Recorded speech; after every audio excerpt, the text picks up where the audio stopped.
Okay, so my name's Kyeatta Garrett. Also Kyeatta Hendricks. I haven't really completely gotten rid of that other name. I'm working on that.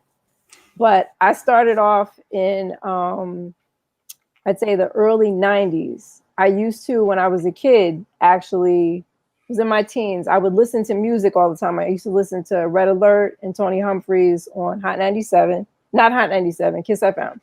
And I would look for the music that they would play, not because I wanted to DJ, but because I just love music. So I used to go to the record store every weekend or every week looking for songs that I heard played on the radio. And that created my love for wanting to purchase new music and always have new music just to listen to, because I used to dance. So I love new music, especially. It like awakens something in me. So that turned into, I went to college. I met my first husband. He DJ'd on the radio station at the college. And then I started managing him and other people. Then I ended up getting a job working for the Basement Boys, the promotion director for their label years ago. And I was there for a little while. And then what did I do? I think I got out of there. I decided I didn't really want to work in the industry because I worked at another radio station producing more of a political national radio show because I was more into politics too. Okay. And it was the Julianne Malveaux show. I was there for a year and a half, and I found out in the industry when a show gets canceled, your job gets canceled. And I realized that I had been working with a lot of people who I thought were a little off. We're gonna keep it PC. So let's keep it PC. Right. We can make it salty later on. If I was gonna work with people who needed a little help, how about they be children? So I ended up working with children with special needs, and I loved it. And I would still do stuff in the industry now and then, like throw a party here and there or help promote an event or whatever. But I really my love became working with children with special needs. And that's like the main thing that I do right now. And I'm now in school for my master's in social work because I want to try to open up some help centers here in Newark because there's no help here in this city. Most people have to go to New York to get help. So I'm almost done. It's my last semester. I can't wait till it's over. I'm tired. I feel you. Damn, so quite the journey. And I, of course, used to go to the shelter every week. And so for those who don't know about the shelter, because obviously not everyone is, privy to these informations, let us know about that experience. What does the shelter represent for house music and the whole, music industry, of our music industry? Tell us a little bit about that time, that era, Tim Regisford, Freddie Sanam, Sting International, and the whole shebang. Tell us about all that. Man, there were like phases of the shelter. There was like, we call it Shelter 101, 102, whatever. But like the first shelter was where I first experienced that big Richard Long system. I mean, I gone to Zanzibar before, so I experienced that there. I snuck in. So sound system is probably one of the most remarkable thing about the shelter, if I'm not wrong. Oh yeah, that absolutely. That the atmosphere, the people, just like it became a thing. Like after having that experience at Zanzibar and then at the shelter of a Richard Long system, even at Empire Roller Rink back in the day, it's kind of like when you go to clubs now, you're listening to the sound like, is anybody else hearing it? This is not cute. Yeah. Me? Did everybody forget what we used to experience? And what was that experience like? What was so particular about that sound system? And was it a combination of elements, or was that the central point of attention? Well, the music was the central point of attention, but I think the system enhanced it. Like my very first time stepping foot into the shelter, we had a bad time getting there. We had come on the train, like we went to Penn Station. I had to go to the bathroom and the bathroom was locked for the women. And I had to go to the men's room. A police officer threatened to arrest me. It was bad. So we left that. I was drunk. I was like, I'm going to jail. But I didn't go. I just was real calm and was like, what law did I break? And, he let me go. I got called all kinds of names or whatever by the police officer. So we get to the club, we're all a little depressed. As soon as we walk in, Plastic Dreams was playing. And we walked in at that moment where the song went, boom. boom, boom, boom. And it was like the whole floor shook. I was done. After that, I was like, oh, I'm coming back here as much as possible.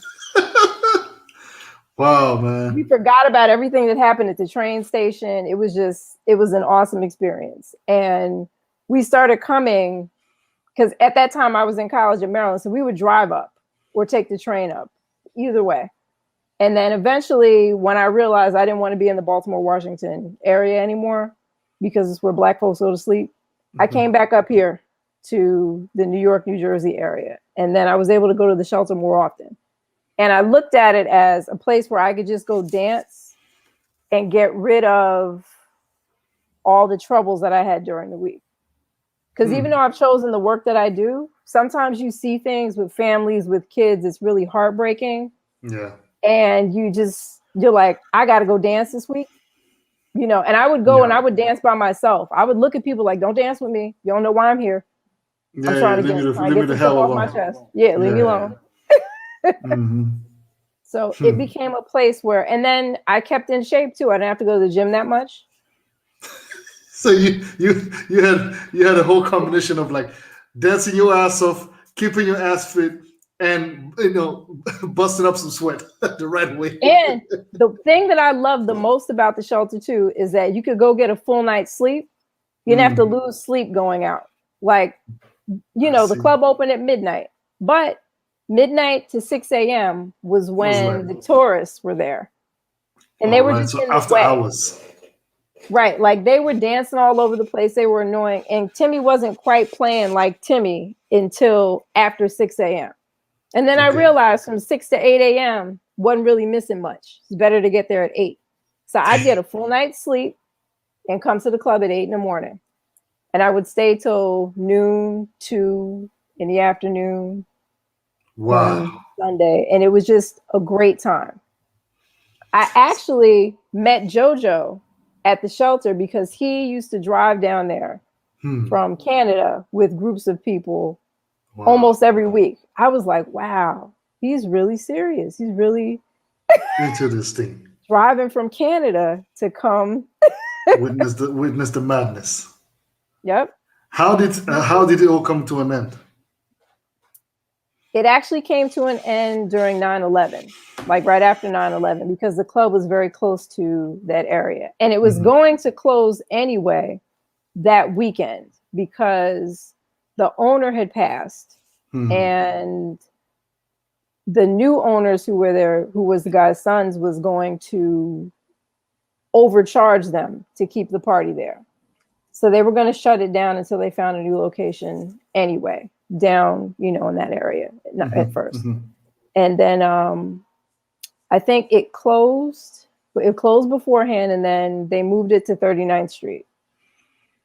Then 39th Street was a money pit, from what I remember.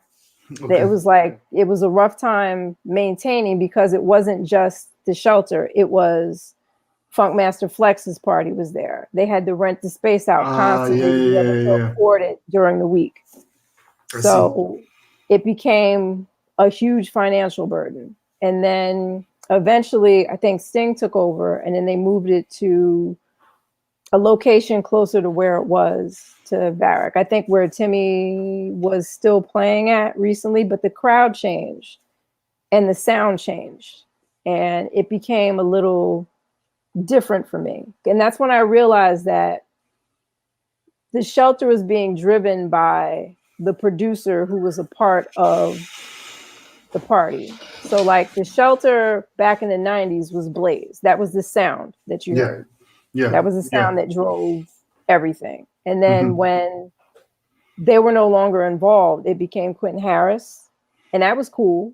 And then it switched over, it switched over to Sting. I'll never forget when Sting kind of took control. There was this 1 week, this 1 month in particular. I don't remember what year it was, but there's a month that Timmy goes out of town. Okay. And during that month, it's his vacation or whatever, somebody else would play every week. For those who may not know, Timmy Regisford is a massive legend from the house music industry. I mean, we're talking about a man that was behind a lot of massive, big disco records and even hip hop I believe Busta Rhymes. It was, I think, was it A&R or VP of Atlantic Records? I can't remember. He had some. I think it was Atlantic. It Or was Motown. I can't some. remember. Yeah. I have to look his history up and get my facts proper. But yeah, so some legends indeed. And Sting International was Shaggy's producer. Yes. Mm-hmm. Yep. So this particular month, it was like one of the most memorable months at the club. Mm-hmm. Sting was playing like he was playing for his life. Like, I walked in the door and I danced for 5 hours straight until my feet hurt.